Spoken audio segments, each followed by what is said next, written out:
Liverpool had taken the lead in a second half, which they'd grown into the game after City had the best of the first half, and then Szoboszlai's stunning free kick.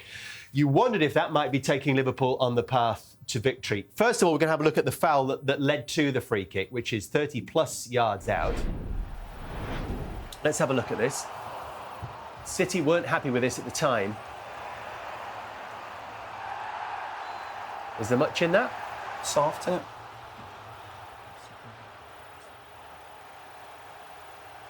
He just catches him there, yeah.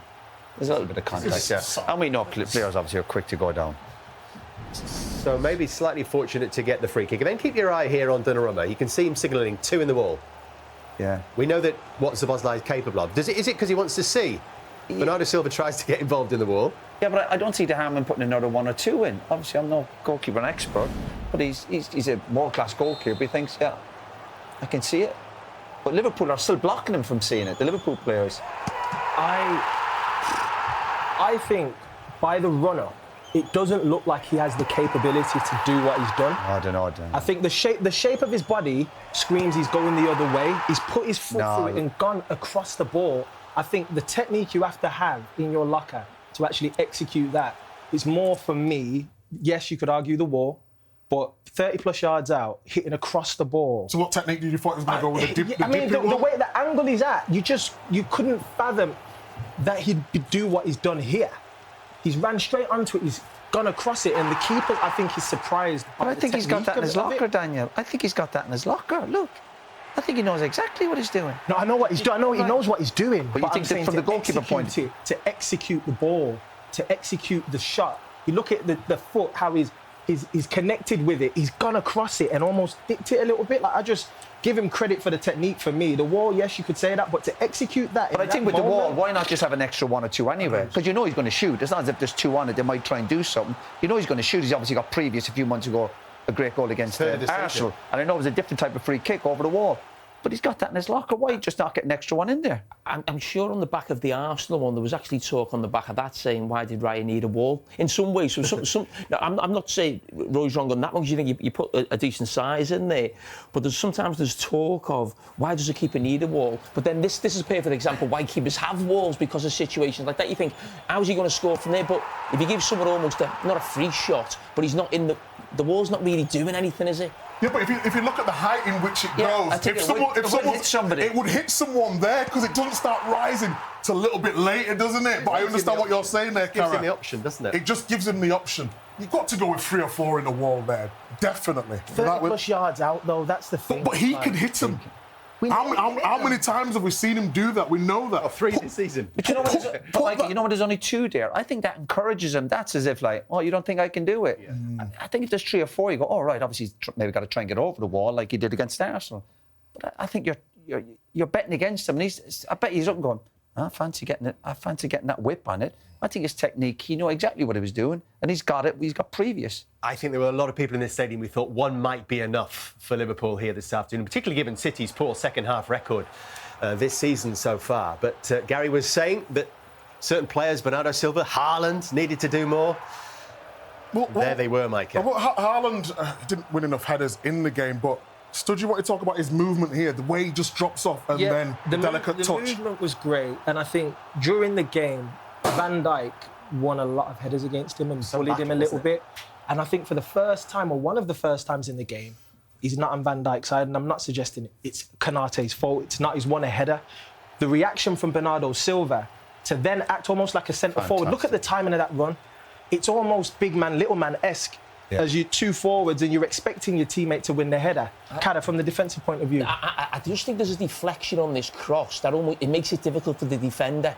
Because when you're coming towards the ball like Haaland is, that deflection, whether he read it just a bit, but there was no way Konaté could ever win the header. He couldn't get there in time, and it was just... Listen, I wouldn't put too much blame on Liverpool. It was just a little bit of luck. It takes a deflection, he gets the header first. Could Van Dijk see the runner, but... It was only the 4th time in the game that Haaland had won a header, and you were saying, actually, while we were watching the game, that if you were in his position, he's having that real tussle with Van Dijk. Get yourself away from him. Get away, mate. Sometimes you have to say, all right, he's getting the better of me. Let me go and have a wander over there for 5 minutes. Let me see if I can cause this guy a problem. Because I do feel that psychologically he has a lot of respect for Virgil. You can see the way they're playing against each other. I think they shook hands at half-time and you're sort of thinking they have a lot of respect for each other. And I think sometimes you want to see a different picture. And he was seeing the same picture for the majority of the game, staying on Virgil's side, whether the manager told him to do that, that's potential that he did. But he give the team another picture, give the opposition another problem. And I think the one time he did it, he wins a header and there's a goal. It was the only time, just had it confirmed, the only time he contested an aerial duel with Konate in the entire game.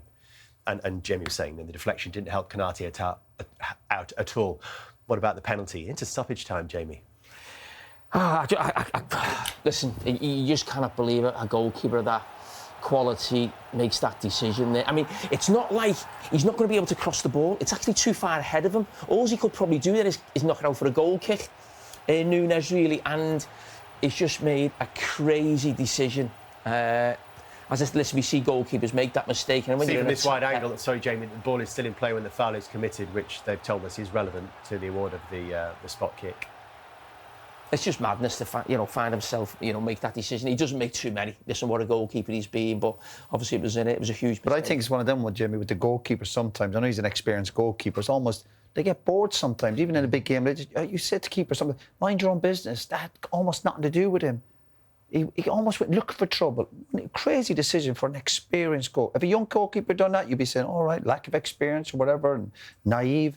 To do that. Especially when Nunes' touch is taking it away from goal as well. Just slow himself down. So then we had a 2.5-minute wait while there was treatment going on, while everyone in the stadium is thinking, what is going to happen here? Szoboszlai is trying to get in Haaland's ear as we heard. We didn't know if he was definitely going to take it, Daniel. You weren't sure if it was going to be Haaland's kick here or not. Yeah, I mean, today's time you usually see someone else holding the ball for the penalty taker, so they take all the banter. Strangely, might this have actually relaxed him because he's a friend of his, really, just having a bit of chat and a banter with. They're having a good laugh, they're having a good joke here. He's trying to throw a little banter to him, stuff that can throw him off. But as you can see from what Haaland said in his interview and in this moment, totally locked in on what I have to do technique-wise. What a huge moment. Yeah, it was driven low. Those ones when you're that tall as a goalkeeper, keeping it low, powerful, side foot going with conviction, executed perfectly. Firmness of the strike, Micah, in that moment. It was just brilliant. I mean, Jamie's talked about Haaland, didn't think he had the greatest of game as well, but in terms of moments, and he needed to step up in the big moments. That's why he gets the big bucks. That's why he's Haaland. That's why he scores so many goals.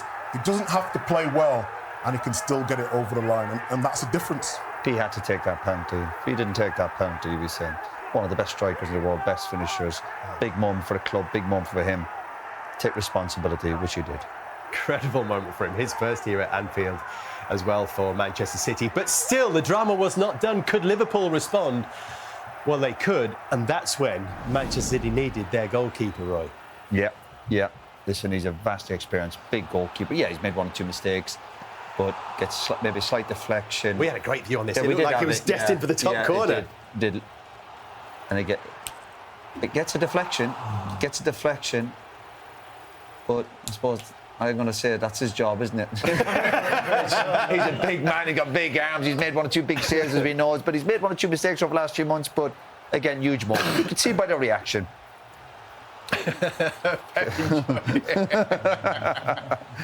Yeah.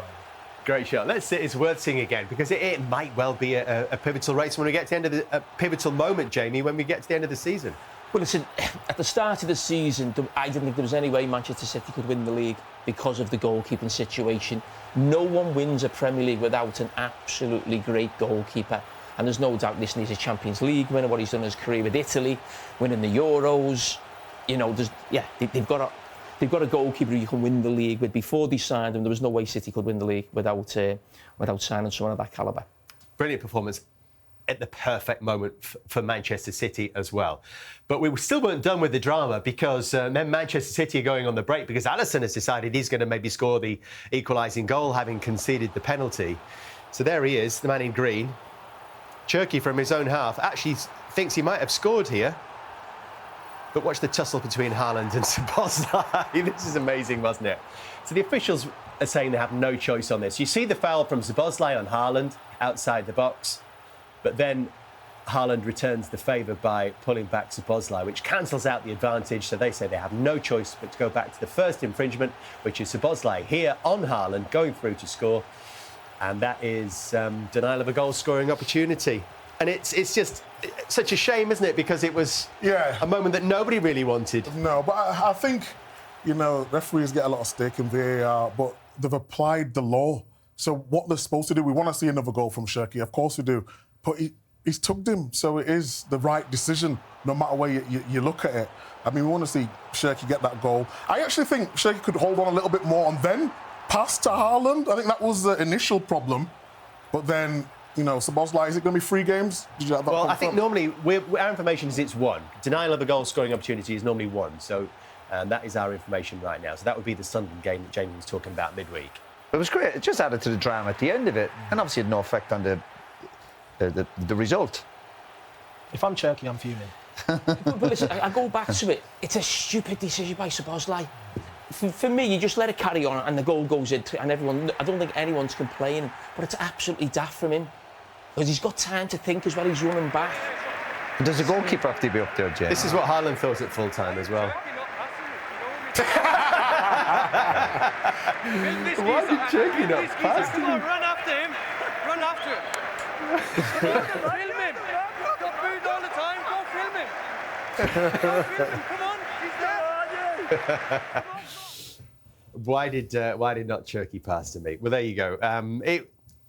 Micah's right, isn't it? He had a quiet game because of the impact of the battle he was having with Virgil van Dijk, but he comes up with a key assist and the winning goal. Big game, and as we know, the top players certainly it's just about moments. Sometimes you got a goal and an assist, and they'd be satisfied because that obviously affected the game and the result and the goals involved.